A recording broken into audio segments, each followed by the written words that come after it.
Dear student, मैं हेमा गुप्ता और आप देख रहे हैं लक्ष्य कलम। तो आज हम इंग्लिश में एक महत्वपूर्ण टॉपिक पढ़ेंगे जिसका नाम है टेंस। तो उम्मीद करती हूँ कि आप इस वीडियो को पूरा देखेंगे और ध्यान से देखेंगे और आज टेंस आप सीख के रहेंगे। बच्चों, आप टेंस को हिंदी नाम से तो जानते ही होंगे, जिसे बोलते हैं काल। तो काल 3 प्रकार के होते हैं, यानी टेंस 3 तरह के होते हैं: present tense, past tense and future tense. तो टेंस टोटल होते हैं, नंबर ऑफ टेंस होते हैं 12, यानी 12 तरह के टेंस होते हैं, जिसे हम पास्ट में 4 भागों में पढ़ते हैं, प्रेजेंट के 4 भागों में और फ्यूचर के 4 भागों में हम इसको पढ़ते हैं।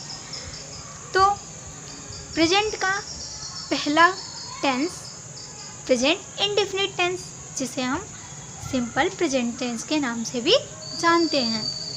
सेकंड होता है present continuous tense and third present perfect tense and fourth present perfect continuous tense. अब हम 4 के नाम तो जान लिए, इसको हिंदी में भी मैं बता दूंगी। अभी आप इंडेफिनिट के बारे में पढ़ेंगे तो इंडेफिनिट अपन बोलते हैं और सिंपल प्रेजेंट टेंस भी बोलते हैं। इससे हमें ये पता चलता है कि ये साधारण वाक्य है।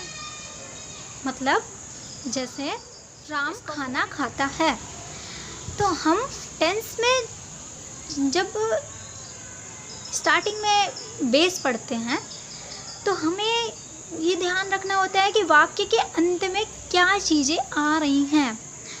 तो हम जब बोलते हैं एग्जाम्पल में कि राम खाना खाता है, तो हमें वाक्य के अंत में ता है मिल रहा है।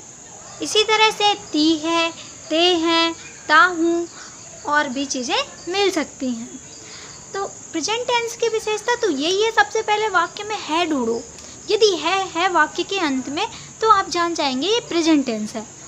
और है के पहले ता, ती, ते ऐसे शब्द आते हैं, नहीं सॉरी ऐसे अक्षर आते हैं, तो आप समझ जाएं कि ये प्रेजेंट इंडेफिनिट का वाक्य है। और जब हम आगे बढ़ते हैं तो प्रेजेंट कंटीन्यूअस। तो प्रेजेंट कंटीन्यूअस में हमें ये देखना होता है कि वाक्य के अंत में रहा है, रही है, रहे हैं, रहा हूँ ऐसे शब्द आते हैं। जैसे फॉर एग्जाम्पल कि गाय घास खा रही है, तो हमें पता चलता है कि गाय घास खा रही है, मतलब अभी वो कंटिन्यू खा रही है, अभी बंद नहीं करी है, अभी वो खा रही है। इससे हमें ये पता चलता है कि कंटिन्यूअस हो रहा है, उसका काम कंप्लीट नहीं हुआ है, वो पहले स्टार्ट हुआ था बट अभी वर्तमान में चल रहा है। तो इस तरह के वाक्यों को हम समझ जाते हैं कि ये कंटिन्यूअस का वाक्य हो गया। तो अब आपको ध्यान रखना है, कंटिन्यूअस के लिए रहा है, रही है, रहे हैं, रहा हूँ ऐसे सब आएंगे वाक्य के अंत में। अब हम बढ़ते हैं प्रेजेंट परफेक्ट टेंस में। तो प्रेजेंट परफेक्ट टेंस में परफेक्ट मतलब कि काम पूरा हो गया, परफेक्ट है, डन है।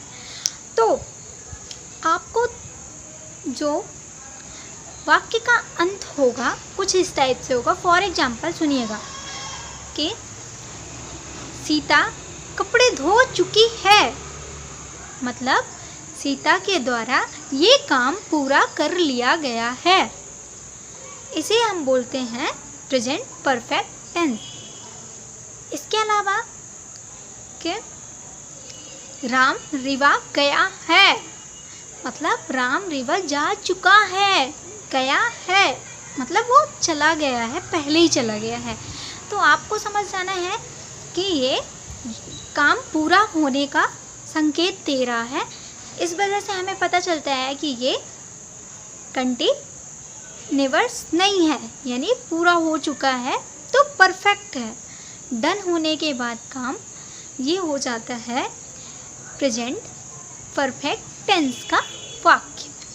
इसके आगे हम पढ़ते हैं प्रेजेंट परफेक्ट कंटीन्यूअस, मतलब परफेक्ट एंड कंटीन्यूअस, मतलब पूरा भी हो चुका और नहीं भी पूरा हुआ।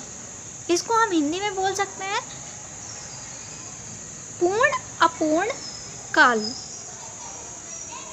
हिंदी में हम पूर्ण अपूर्ण बोलेंगे, पर इंग्लिश में प्रेजेंट परफेक्ट कंटीन्यूअस। ओके, तो आपको इतना तो समझ में आ गया होगा परफेक्ट तक। अब हम इसको भी बहुत ही अच्छे तरह से आपको समझा देंगे। तो पूर्ण एंड अपूर्ण, इसका एग्जाम्पल आपको मैं दे रही हूँ कि बच्चे 2 घंटे से तैर रहे हैं, मतलब हमें हमेशा एक चीज़ गांठ बांध लेनी है कि जब भी हम परफेक्ट कंटीन्यूअस की बात करेंगे तो उसमें हमें टाइम ज़रूर मिलेगा। जैसे इस एग्जाम्पल में हमें मिला बच्चे 2 घंटे से तैर रहे हैं, मतलब 2 घंटा जो हमें डिफाइन किया गया है ये हमारे लिए टाइम है। तो हमें हमेशा इस बात का बिल्कुल विशेष ध्यान रखना है कि जब भी परफेक्ट कंटीन्यूअस की बात होगी तो हमें टाइम मिलेगा ही मिलेगा, जिससे हम पहचान जाएंगे कि ये प्रेजेंट परफेक्ट कंटीन्यूअस की बात हो रही है। तो इसमें क्या पता चल रहा है, बच्चे 2 घंटे से, मतलब 2 घंटे पहले से अभी भी तैर रहे हैं।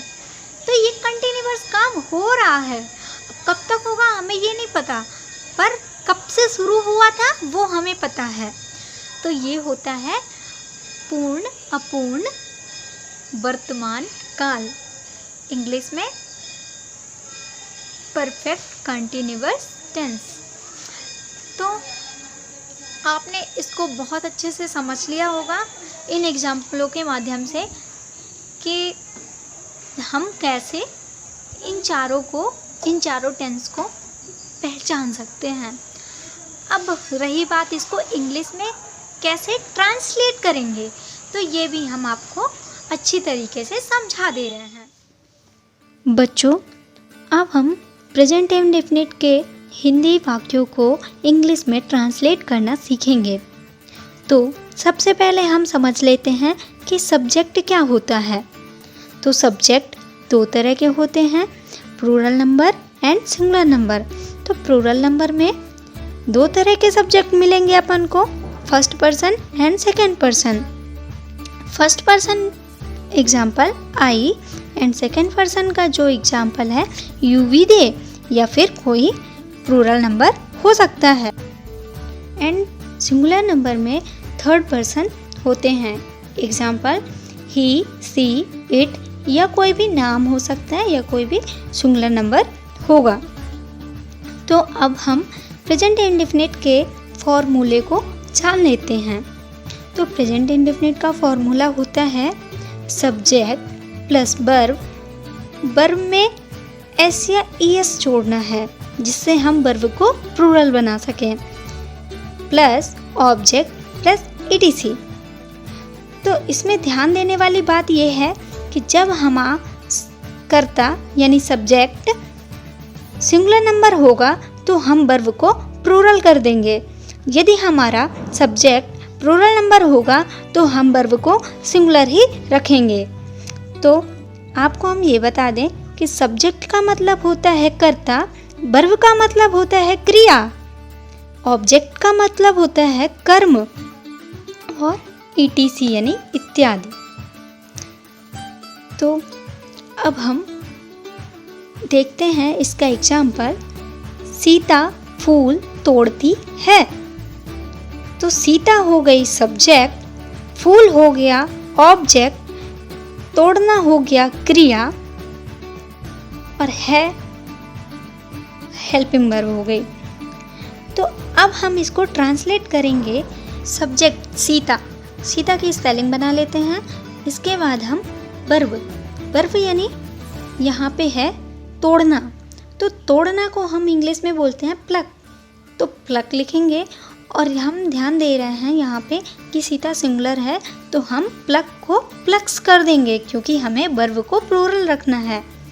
इसके बाद फूल, फूल हमारा ऑब्जेक्ट है यानी कर्म है, तो फूल को हम फ्लावर कर देते हैं। इस तरीके से हमारा जो वाक्य है ये इंग्लिश में कंप्लीट हो जाता है, सीता प्लक्स फ्लावर। अब हम आगे बढ़ते हैं और नेगेटिव सेंटेंस को बनाना सीखते हैं, मतलब नकारात्मक वाक्यों को हिंदी से इंग्लिश ट्रांसलेट करना सीखेंगे। तो अब हम इसका फॉर्मूला लिखते हैं और आप भी लिख लीजिए, नोट डाउन कर लीजिए। फॉर्मूला इसका होता है सब्जेक्ट प्लस डू या does plus not plus verb plus object plus ETC। तो हम इसका एग्जाम्पल लेते हैं। सीता फूल नहीं तोड़ती है। तो इसमें ध्यान देने वाली बात यह है कि हमें डू या डज का प्रयोग कहाँ पे और कैसे करना है। तो डू का प्रयोग हम करेंगे फर्स्ट एंड सेकंड पर्सन के साथ यानी प्लूरल नंबर के साथ, और डज का प्रयोग हम करेंगे थर्ड पर्सन के साथ यानी हम सिंगुलर नंबर के साथ डज का यूज करेंगे। तो अब हम इसे ट्रांसलेट कर लेते हैं। सीता फूल नहीं तोड़ती है यानी Sita does not plug flower. तो यहाँ आपने देखा कि प्लक के साथ हमने कोई छेड़खानी नहीं करी है, यानी हम जैसे पहले के वाक्यों में प्लक्स कर देते थे, अभी हम क्रिया के साथ कुछ भी नहीं करेंगे। जो हेल्पिंग वर्ब थी हमारी डू या डज, उसी से हम यूज करके इस सेंटेंस को पूरा करेंगे। तो अब हम इंट्रोगेटिव सेंटेंस के बारे में पढ़ेंगे। तो सबसे पहले आप फॉर्मूले को नोट डाउन कर लीजिए। इसका फॉर्मूला होता है डू या does plus subject plus verb plus object plus ETC। तो आपने देखा यहाँ पे कि डू डज पहले आ गया, और इसमें महत्वपूर्ण बातें ये होती हैं कि हमें लास्ट में क्वेश्चन मार्क लगाना बहुत ही ज़्यादा आवश्यक है। यदि आप क्वेश्चन मार्क नहीं लगाते हैं तो आपका सेंटेंस पूरा नहीं होगा। तो अब आपने देखा कि यहाँ पे हेल्पिंग वर्ब यानी डू डज पहले आ जाता है। तो ये हमेशा आपको याद रखना है कि जब भी हम इंट्रोनेगेटिव वाक्यों की बात करेंगे तो डू डज सबसे पहले आ जाएगा। तो अब हम इसके एग्जाम्पल की बात कर लेते हैं। क्या सीता फूल तोड़ती है, मतलब इसमें क्वेश्चन आ गया क्या। तो अब हम इसे ट्रांसलेट करते हैं। तो सीता है थर्ड पर्सन, तो अब हम सीता की स्पेलिंग बना लेते हैं और सीता के साथ लगेगा डज, क्योंकि हमें पता है कि सिंगुलर नंबर यानी थर्ड पर्सन के साथ हम डज का यूज करते हैं, और first person and second person यानी प्लूरल नंबर के साथ हम डू का यूज करते हैं। तो डज सीता प्लक फ्लावर। अब हम आगे बढ़ते हैं और इंट्रोनेगेटिव वाक्यों को देखते हैं। तो इंट्रोनेगेटिव का फॉर्मूला आप लिख लीजिए, डू या does plus subject plus not plus verb plus object plus ETC plus question mark. तो अब हम इसका एग्जाम्पल देख लेते हैं। क्या सीता फूल नहीं तोड़ती है, ट्रांसलेट करते हैं इसको, does Sita not plug flower. अब हम आपको कुछ काम दे रहे हैं, उसे आप पूरा करके कमेंट बॉक्स में रिप्लाई करें। कुछ हम आपको हिंदी में सेंटेंसेस देंगे और उसे आपको इंग्लिश में बना के ट्रांसलेट करके कमेंट कर देना है। और कोई भी डाउट हो तो आप हमसे कमेंट बॉक्स में पूछ सकते हैं, और मिलते हैं अगली वीडियो में।